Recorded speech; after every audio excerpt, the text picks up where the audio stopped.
Hello, everybody. I would like to welcome you to Meghan's World News Channel. I am your host, Special K Thoughts, aka better known as Special K in the world of Twitter. Disclaimer alert. Disclaimer alert. Meghan's World is a pro Meghan Markle news channel. We are fans of Meghan Markle. We are stans of Meghan Markle. We are Meghanist. All right, everybody, there are a lot of things going on in the world of Meghan Markle. So let's go ahead and get started. But before we do, I'm going to need you to go ahead and hit the subscribe button. Thank you very much. May 6th, yes, May 6th was Archie Harrison's birthday. Yay! Archie, he turned 2 years old on May 6th. Remember 2 years ago? Remember how the whole world was waiting for the birth of Harry and Meghan's baby? I mean, the whole world was on edge, waiting for the arrival of this global baby. So, Harry and Meghan, they released an updated photo of Archie on their Archewell Foundation website. Nope, you can't see his face. You only see his backside. And I love Meghan and Harry for it. Archie, he's holding a whole bunch of big balloons. And you know he had a good time with those balloons. Archie, you know, he looks so cute with his little Nikes on, and he had on a pair of jeans that were rolled up. I am so glad that Meghan has him wearing clothes that you can buy at Baby Gap. And, you know, she's not dressing him up in clothes looking like little Lloyd Fauntleroy. Okay?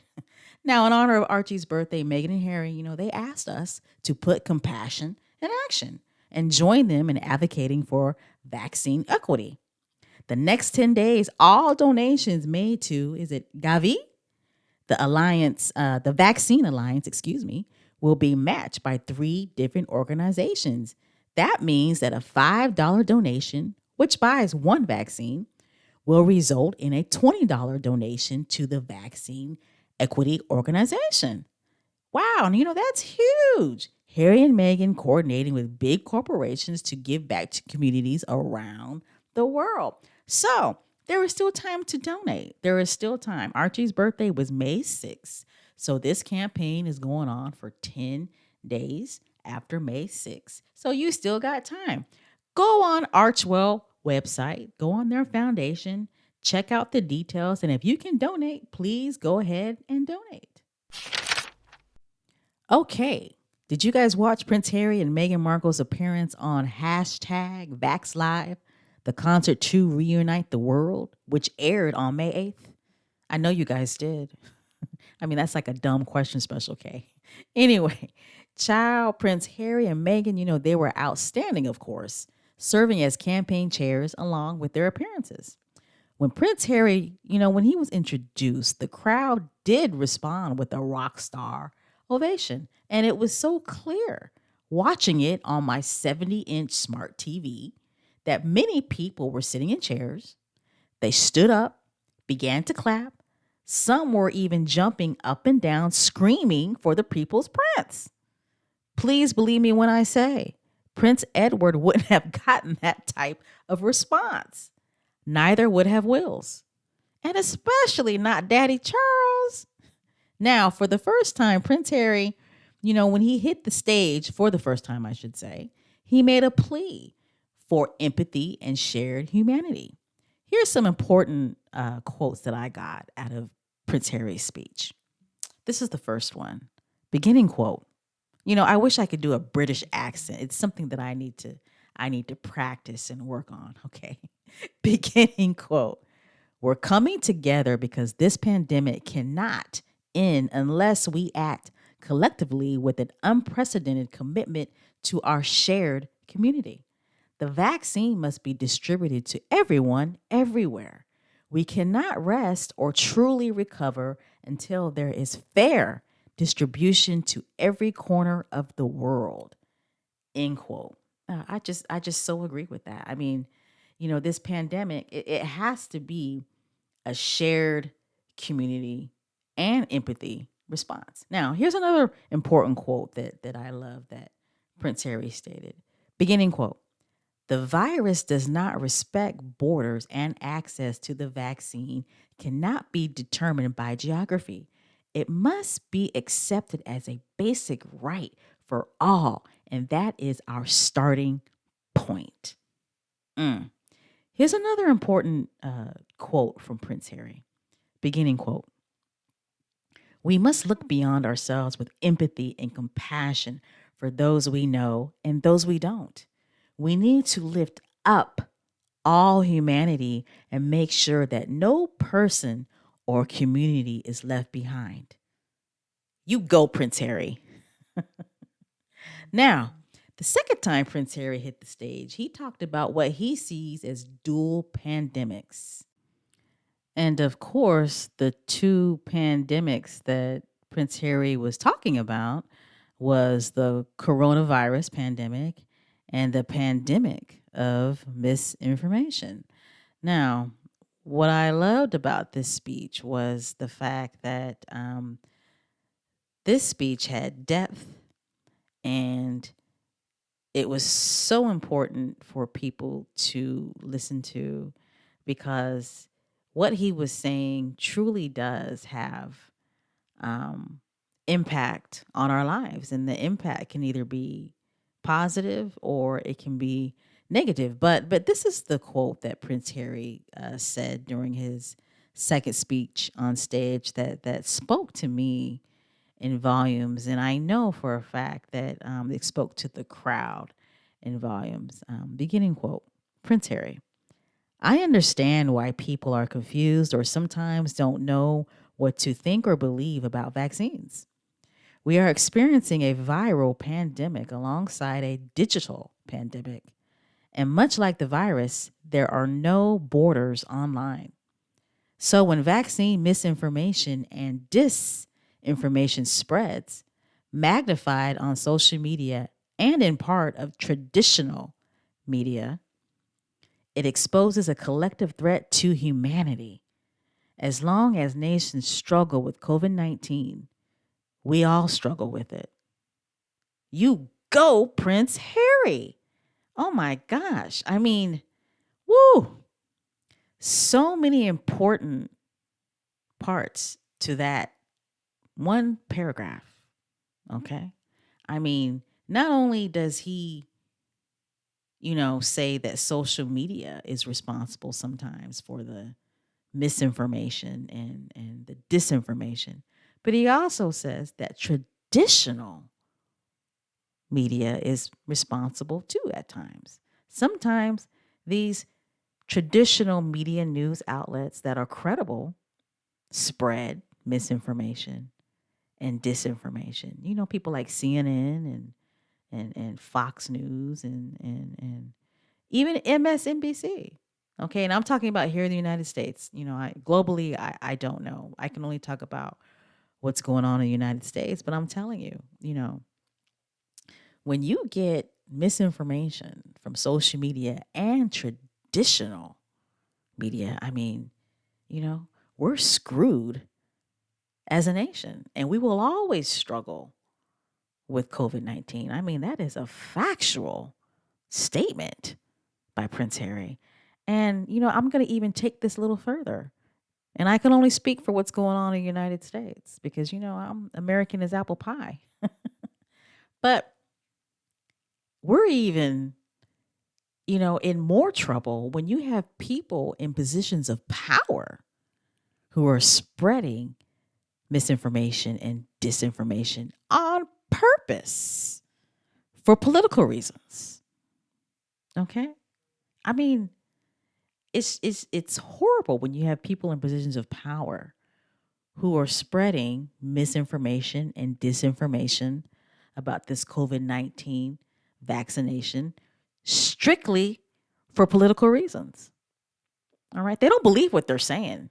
Okay? They do not believe what they're saying. As a matter of fact, they probably got the vaccine themselves, but they're spreading this misinformation, disinformation on purpose for political reasons, for political power. That's why it is so, so, so important that we do the research ourselves, right? And that we always keep in mind and take it back to what Prince Harry originally said when he was on stage for the very first time. This is about having empathy for people within our shared communities, having empathy and compassion for people within our shared communities. All right. Prince Harry, you go, boy. That was an excellent, excellent speech.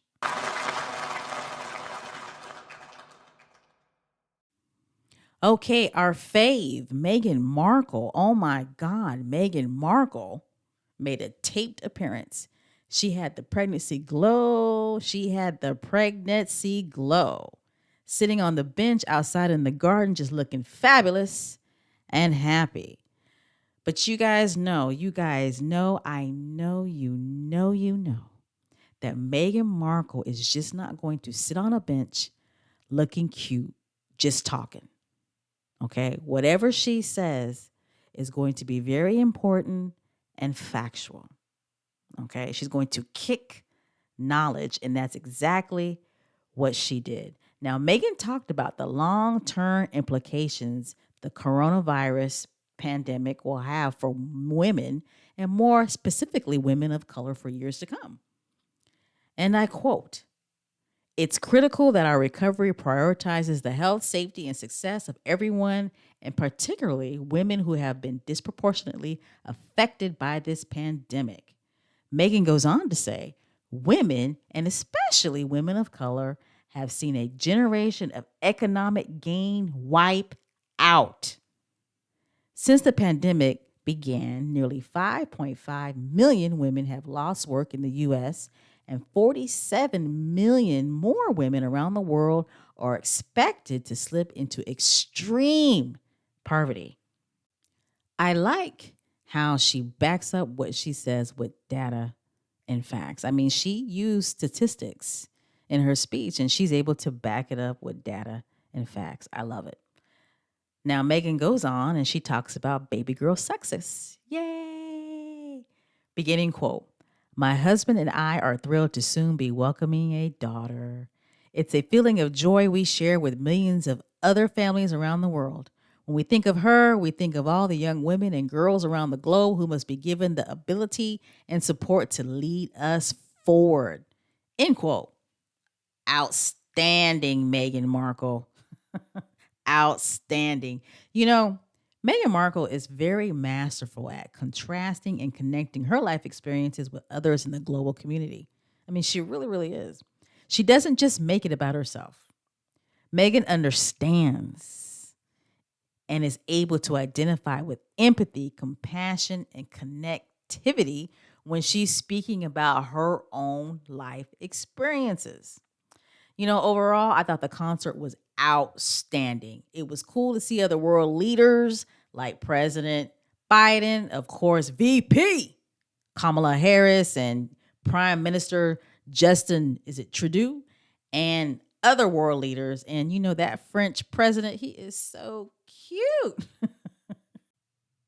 Now, the best performance to me, hands down, was the Foo Fighters performing Back in Black with AC/DC's Brian Johnson. Oh my gosh, I was in the living room screaming. I promise you, I was in the living room screaming. I couldn't believe what I was seeing on the TV. You know, I miss real rock bands. Now, you know, I'm African American. And you know, I of course I listen to R&B music and I listen to hip hop. I grew up on hip hop, but I miss real rock bands. Like, what happened to the real rock bands like AC/DC? Okay, what happened to the real rock bands like Metallica? I mean, Metallica is still around, but me personally, I think Metallica is the best rock band. Period. Yes, me, Special K Thoughts. I listen to that type of music. I mean, where is my rage against the machine? I mean, come on. I am reminiscing, going back down memory lane, but I miss those bands. I really, really do. I mean, That California crowd was straight loving it. And yes, me, Special K, I was getting my air guitar on. You feel me? I mean, I was seriously rocking out.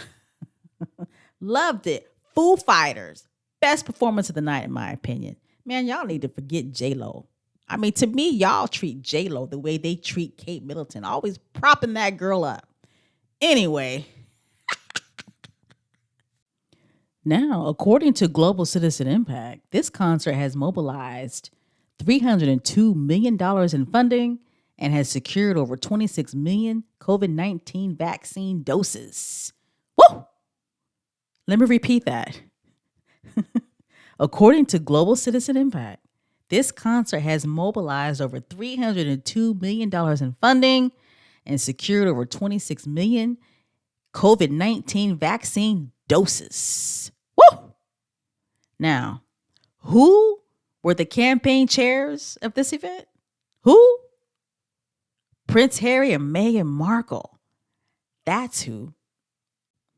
Whose idea was it to get the private sector involved and to get all these big business corporations involved in this vaccine global initiative? Well, according to CEO of Global Citizen, Mr. Hugh Evans, it was Meghan Markle. That's who.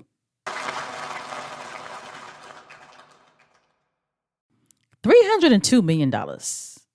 Now, I know we talked about it in the last segment, but I kind of still want to talk about it. Just bear with me. $302 million and still counting. Okay. And, like my great grandmother would say, child, that's a lot of pennies, child. That's a lot of pennies. $302 billion and still counting. The CEO, founder of Global Citizen Impact, Mr. Hugh Evans, he purposely let it be known that Meghan Markle was the one that was reaching out to the private sector, that Meghan Markle was the one that was reaching out to big businesses and getting them to donate big money to this global vaccine initiative. I mean, MasterCard, they posted on their Twitter page that they donated, what was it, like $25 million? Okay.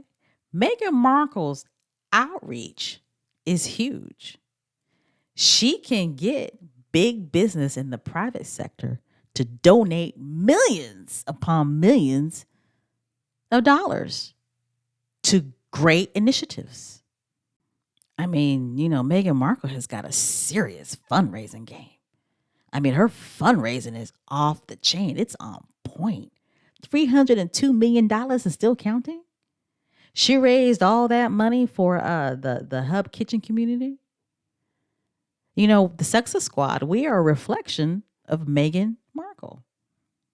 We really are when it comes to fundraising. Imagine how many other nonprofit organizations are eyeballing Meghan Markle right now.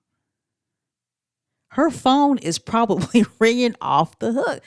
But there are probably a lot of organizations, agencies, and big businesses out there that want Meghan Markle on their team. I mean, can you blame them? All right, moving on. Okay, in other news that broke out last week, it was revealed that Meghan Markle has written a children's picture book called The Bench, illustrated by Kristen Robinson, which will be published by Random House Books for young readers on June 8th. The book is aimed at kids ages 3 through 7, explores the relationship between father and son as seen through a mother's eyes. An audiobook version will be coming out as well, and Meghan will be the narrator. This book was inspired by a poem Meghan wrote for Prince Harry during his first Father's Day as dad to their son, Archie. Aww. This book will feature a range of diverse families. Outstanding. Now, of course, you had the usual salty people who couldn't find anything positive to say about a children's book. Okay? I thought it was pretty odd that some people couldn't believe that Meghan was able to write a poem a month after giving birth to Archie. Like, do these people live in the real world? What is so hard about writing a poem a month after giving birth? I mean, damn, you have women who go back to work a month after giving birth to a newborn baby. What the hell is wrong with these people? I mean, do they think women just have the luxury of just laying in bed all day and not doing nothing a month after giving birth? I mean, you have women that have multiple children that they still have to take care of after giving birth to a newborn baby. I mean, life still goes on. The work still must get done after having a baby. I mean, does your hatred for Meghan Markle make you that dumb?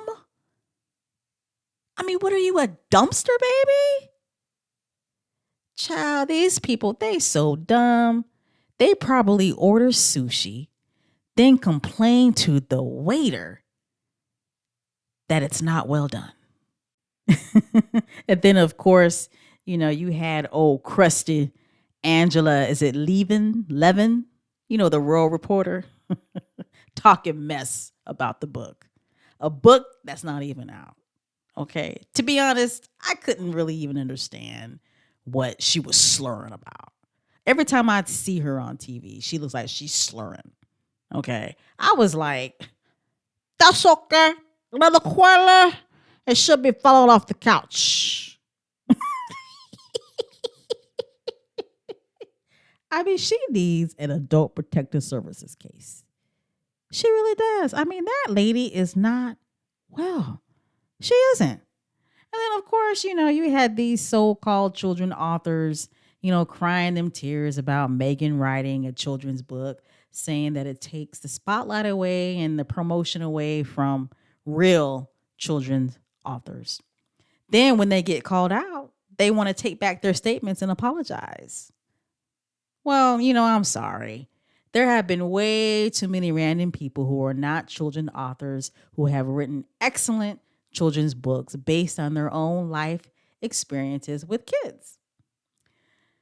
I look at it like this. Don't take back what you said. Own it.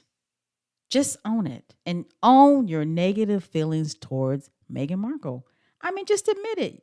You mad. You mad because she has entered your space and you feel like she shouldn't be in your space. You know what? You're entitled to your opinion. If you said it, own it. Stop whining and just get over yourself. Just get over yourself. All right. What else is going on in the world of Meghan Markle? I mean, like we said at the beginning of this podcast, there's a lot going on. Let's see. Okay, well, news broke out that Archewell Foundation and Procter & Gamble have teamed up for Mother's Day U.S. to donate diapers, cleaning supplies, and other essentials to support the moms and babies at Harvest Home L.A., which is a residential treatment program transforming the lives of pregnant women and their children. Awesome. Now, this donation was a surprise to the nonprofit organization. Meghan wrote the organization a letter and they posted it on their Instagram page. Wow. Harry and Meghan, compassion in action.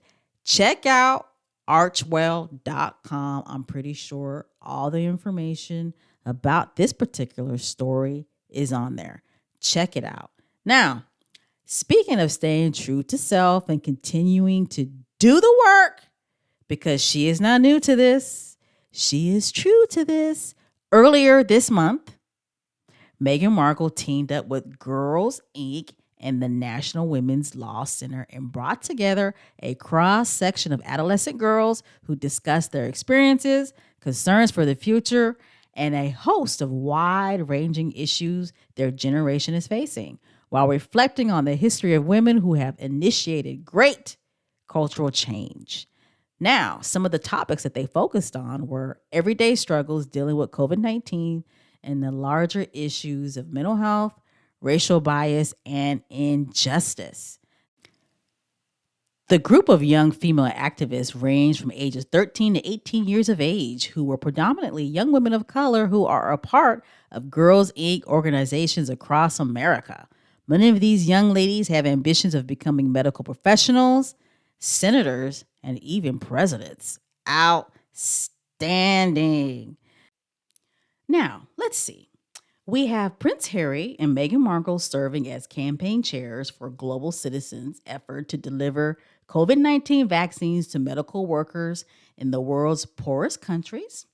We have Meghan Markle taking the initiative, coordinating, planning, making it happen, bringing together young women leaders and two global national organizations that fight for women's rights and equality, having discussions that identify struggles young women are facing, along with finding solutions to overcome those struggles. What else do we have going on? Okay, Prince Harry's mental health series with Oprah Winfrey, the True Queen, is coming out on Apple TV Plus later on this month. All right, what else is going on? Oh, yeah. Almost forgot. Prince Harry and Meghan Markle have finally announced their first project for Netflix. Okay, the first project will focus on the Invictus Games that will be held in 2022. Outstanding. And then, of course, we have the Archewell Foundation that is doing great things. I mean, great things. Lately, they have been updating their website with different news. Archewell is funding the World Community Kitchens, feeding thousands of people all across the world. I believe that 2 kitchens have already been opened. The foundation continues to support the military community, which is true to my heart as a veteran. The foundation continues to support mental health organizations like Loveland. The foundation is making donations to nonprofit organizations that help women and children. The foundation is supporting a global vaccine equity initiative, and they were able to get 3 other companies to match $5 donations. I mean, that is huge. I mean, it just goes on and on and on and on and on. Prince Harry and Meghan Markle making global, positive, effective impact on people's lives. Meanwhile, we have the other couple doing cringe Hallmark commercials, becoming YouTubers, and supporting non-impactful social media weekend boycotts, all in the name of fighting racism, which they didn't even follow through because they posted a picture of Princess Charlotte on her birthday, which was on a Sunday. And then, of course, you got the Queen's cousin. I mean, this dude, he is using his royal titles to sell access to Vladimir Putin. Now, you know what? Let's keep it real here. Let's keep it real. That news about the Queen's cousin, that is nothing new. That was reported a while back. Okay. I wonder, what did Wills or Andy do that is getting ready to hit the news and they want to use the Queen's cousin as a shield? To be honest, with all the great things that I just outlined that Prince Harry and Meghan Markle are doing, to be honest, at this point, I'm like, who really gives a shit, right? Like, seriously, who really cares? Meghan's World. Remember, episode 2, or I think 3, I said once Archewell Foundation gets up and running, it was going to be a wrap globally for the royal family. I mean, I said it. I think it was Meghan's World episode 2 or 3. That's okay, though. That's okay. I mean, maybe YouTube could save the monarchy. All right, Meghan's World. We are going to go ahead and end this podcast. I hope that everybody, all the American mamas out there in the United States of America, had a wonderful Mother's Day. I know I did. I had a lovely Mother's Day. I love my child very much. And I just really had a great Mother's Day, and I hope everybody else did as well. We're going to go ahead and end this podcast with a famous Meghan Markle quote. And I picked this one out because I was inspired actually by my goddaughter on Mother's Day in regards to this quote. So here you go. You draw your own box. I will say it again. Famous Meghan Markle quote. You draw your own box. I'm Special K Thoughts, and I'm out.